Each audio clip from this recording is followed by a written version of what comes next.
एक बार भगवान शिव बोल रहे, इसलिए अर्जुन तू इस नियत कर्म को कर। इस कर्म का परिणाम बताते हैं। जहां आत्मा विदित हो गई, आत्मा में ओत प्रोत और स्थित है, तृप्त है, उस पुरुष के लिए कर्म करने से न कोई लाभ है और न छोड़ने से कोई हानि।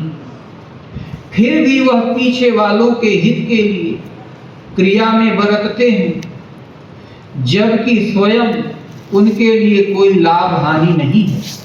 गीता अध्याय 3।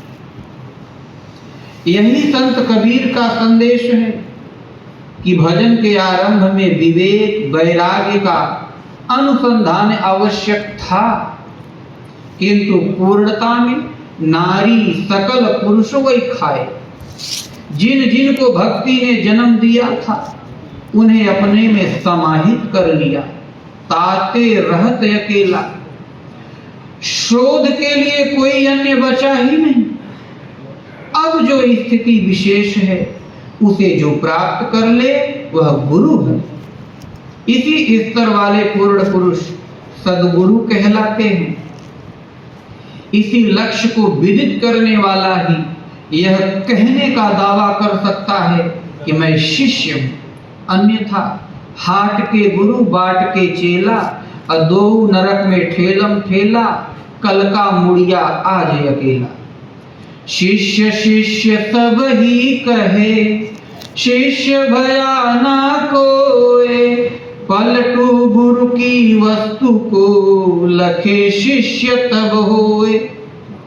सब शिष्य ही तो बनते हैं कि मैं महाराज जी का चेला हूं, उन महापुरुष का शिष्य हूं, किंतु सच्चे अर्थों में कोई शिष्य नहीं बन पाया। संत पलटूदास जी कहते हैं कि गुरु की वस्तु भक्ति को जो प्राप्त कर ले उसके अनुसार साधना करे, साधना के परिणाम में मूल का दर्शन कर ले, वह रह नहीं पा जाए। यह सब गुरु की वस्तु है और जो इसे प्राप्त कर ले वही शिष्य है। अन्य ना कोई गुरु है ना शिष्य। सारांशतः भक्ति सद्गुरु वाणी, भग इति स भक्ति। भग कहते हैं त्रिगुणमयी प्रकृति को। इसका अंत कर देने वाली जो प्रक्रिया विशेष है वह सद्गुरु के द्वारा ही प्राप्त होती है। इसे पाने का कोई अन्य उपाय नहीं है। हमारे अनसुईया आश्रम मध्य प्रदेश भारत में कई साधक साधना के आरंभिक दिनों में 2-2 महीने तक घनघोर भजन करते। पूज्य महाराज जी उनसे पूछते थे, बोल ध्यान धरता है?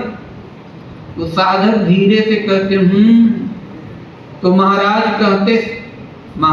कहते सरवा कहत है हूं। अरे मोर रुकवा को छौ पकड़त तो मोरेहू भीतर खुटकर। हमें तो बिल्कुल सन्नाटा दिखाई पड़ता है। कोई साधक गुरु महाराज का स्वरूप 2-2.5 महीने में पकड़ पाया तो किसी ने 4 महीने बाद स्वरूप पकड़ा। जब उसने गुरु महाराज का स्वरूप पकड़ लिया तत्काल अनुभव जागृत हो जाता था। तब गुरु महाराज कहते बस बेटा भजन जागृत हो गया, राम रावण युद्ध शुरू हो गया। अब जब रावण मारा जाएगा, राम का राज्याभिषेक हो जाएगा, तभी यह युद्ध बंद होगा, बीच में कभी नहीं बंद होगा। अब जाकर भजन। तो भक्ति की एक निश्चित दिशा है। कुछ भी कर गुजरने का नाम भक्ति नहीं है। इसमें सद्गुरु के हाथ का यंत्र बनकर चलना पड़ता है। केवल 4 आंसू रो लेना ही भक्ति नहीं है। हाँ, यह प्रवेशिका के लिए प्रयास अवश्य है। ओम श्री सद्गुरुदेव भगवान की जय। यह बोल